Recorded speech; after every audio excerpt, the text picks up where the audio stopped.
agree. He was looking a little stiff. Jean-Philippe Legelec, second man in this group climbing the hill, of course, for Canada, taking over from Scott Perras, who took the first leg, and the Canadians in 10th place at the moment, 52 behind. I think they'll be happy enough with that. There's always a battle between Canada and USA, and I can tell you that Canada are doing considerably better than the USA, who've done a penalty loop. They've already missed 6 targets, and a disastrous start for them sees them 136 behind the leaders. Leif Norgren has had a nightmare. Bert Courier and, of course, Lowell Bailey, who had a great run yesterday, the remaining 3 for the USA.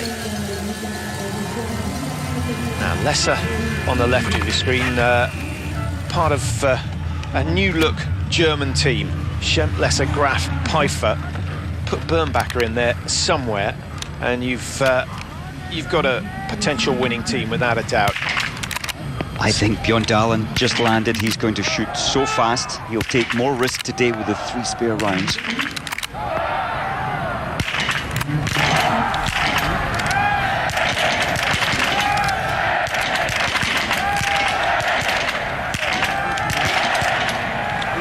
Bjorn Dahlen, he did it in, that must be about a 21-second visit to the range. He's quite useful, isn't he? And to think we were talking about his retirement last year. He'll have to retire at some stage, but he's still a very, very exciting athlete and great to watch. And as long as he's got the potential to win, I guess it's worth hanging around. It is. Christoph Suman now for Austria. He's just landed. He needs to give the similar performance to Bjorn Dahlen, take the risk, and the relay allows you to take a little more risk. It must be tough for Bjorn Dahlen, Mike. 10 years ago, in this situation, he would have known he could open up a 30-second gap on anyone on the next loop to buy himself a bit of a cushion for the standing shoot. Nowadays, that doesn't happen, and he's got to rely on his shooting. He has to now, and for Bjorn Dahlen, there's Suman only used 1 spare, but losing, what, 12 seconds in the process. Yeah, Bjorn Dahlen, when you look at what he's done for Norway, he's been involved 21 times in the winning relay team. He's been 46 times on the podiums in the relay. So 15 second places, 10 third places. It's an incredible story.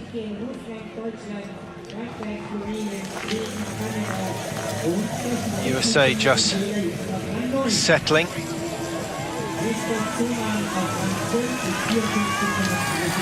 France doing nothing wrong as well. They're out there in the top bracket, 7 seconds behind 5th place though. Good race from the Czech Republic as well. We need to point that out. And they do have Krupček and Vítek on legs 3 and 4, so they've perhaps sent their 2 best first.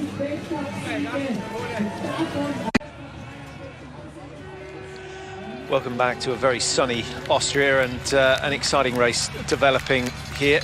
Norway leading the way thanks to some fine effort from Uliana Bjorndalen on the first prone shoot. This is the second leg of the 4x7.5. Russia have been up there throughout. Good performance from Anton Chapulin to win the first leg. He's handed over to Andrei Makaviev, who's on paper is the slowest of the Russians, lying 20th in the World Cup, but he's not had a bad weekend. 2 top 15 results in the sprint and the pursuit, and he'll fancy his chances of being able to hold on to Norway at least. Team number 10, that is the Czech Republic, with Andrej Moravec on course at the moment. A good first run from Schlesinger for the Czech Republic, and they'll fancy their chances of finishing on the podium. They've done it before, they know they can do it again. But there are some big teams chasing, Mike, and the margins are still pretty slim. Bjorn Dahlen, he's been absorbed by Makaviev and Moravec, and of course Bauer and Beatrix, and Lesser's there as well, so a pack at the front. I think Bjorn Dahlen could have pushed it to try and stay ahead, but is it worth it at this moment in the race? I don't think it is. Well, I think a clean shoot from Bjorn Dahlen would be invaluable. 5 out of 5 in the prone, which he's already done, and another 5 out of 5 in the standing. That might just sort of give his individual season a little bit of a boost that it needs, certainly going into the next round of World Cups. It's all about confidence, and we've seen that with Freddie Lindström going first for Sweden.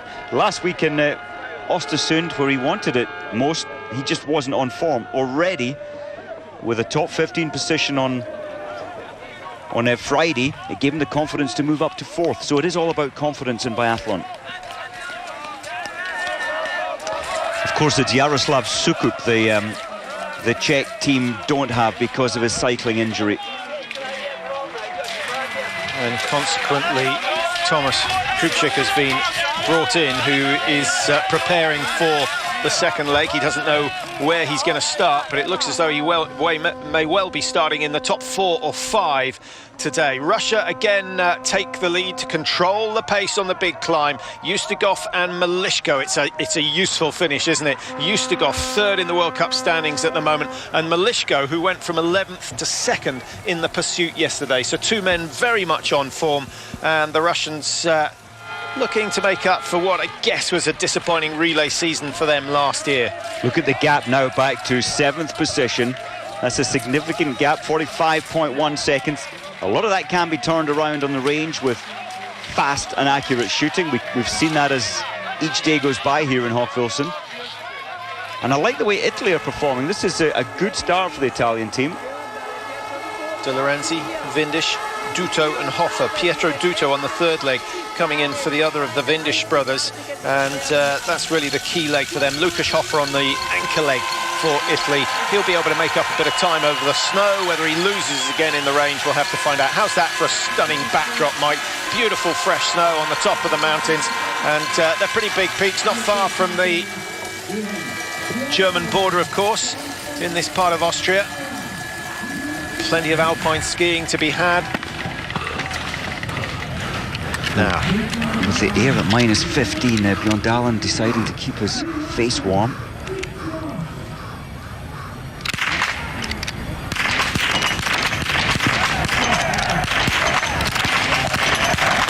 His target not registering. First 2 are hits for Ole-Einar Bjorn Dahlen. Now, key final shot. He gets 4 out of 5. That's not bad going at all. And none of the leaders going clear at this stage. So opportunities to get a lead have not been taken. Bjorn Dahlen will come out level with Moravec of the Czech Republic. Russia are in a little spot of trouble here, Mike. Makeyev definitely pushing the pace to get past Bjorn Dahlen and paying the price now. And Slovenia are on a slippery slide. Do you know, this is the aspect of biathlon. Makeyev now panicking. It's so cold out here. Difficult sometimes to get the spare round into the chamber. It's only 5 mils. He needs this. Down it goes to avoid the embarrassment of the penalty loop for the Russians. The Swedes have 2 misses already. They've only fired 3 shots. So this is a disaster for Sweden and Christopher Eriksson. Lots and lots of pressure on his shoulders. You could feel the tension there. That shot was never going to hit. He preempted it. There was a flinch. So it looks like possible penalty loops for Sweden and their chances of a podium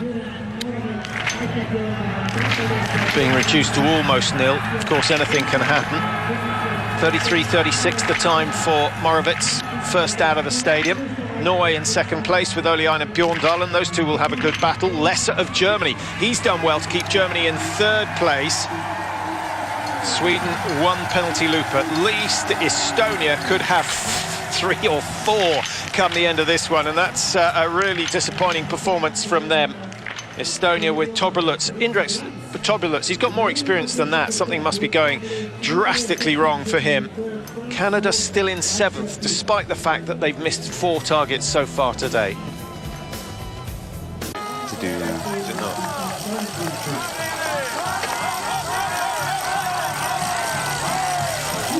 The atmosphere starting to build here in Austria, and understandably, because as we approach the halfway stage of this men's 4x5, the top 4 teams are separated by less than 100 metres. It's the Czech Republic and Norway in 1st and 2nd. They're being chased, and chased hard by Germany. And along with the Germans, we have France as well. So a very open race developing. The only victim from that last shoot, which was the 4th of 8 shoots, really were the Russians, Mike, who may have thrown away their chance. They've dropped down into 5th position and now find themselves 30 seconds behind. I think that comes with the turf. Makeyev decided to push the pace on his 2nd loop, and well, here he is.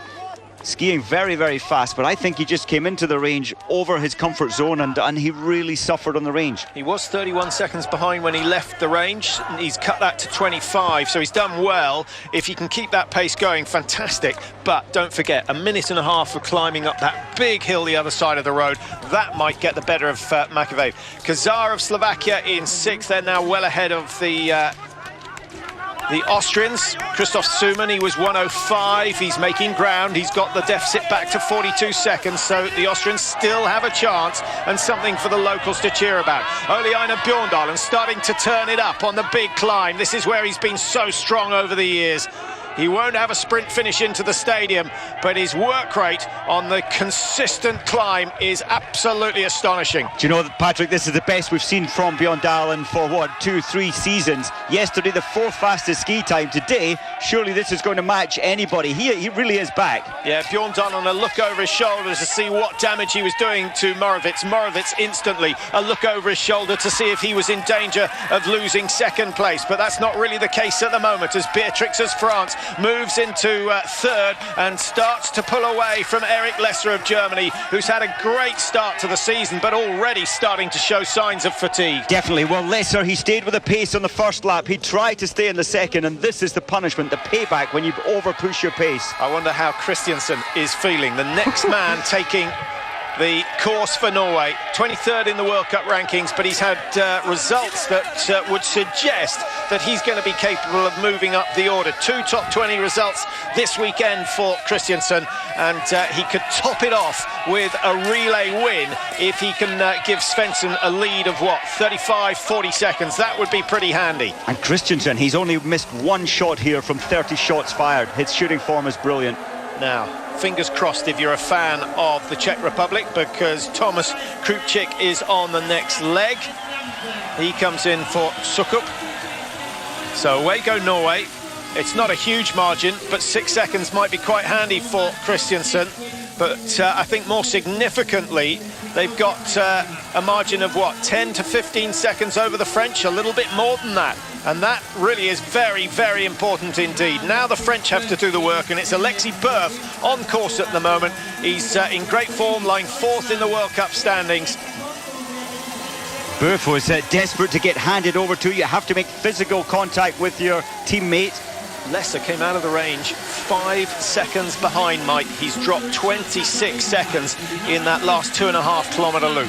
Russia now in 5th place, having come out 31, so they lost 10 seconds to the leaders, and Ole Einar Bjorndalen, the great champion, is still on winning form. Bjorndalen just turned the pace up there in the final kilometre and destroyed the rest of the pack. That's got to be a feel-good factor for the rest of the season. Yeah, good tactics from Bjorndalen, because he took it steady on lap number 2.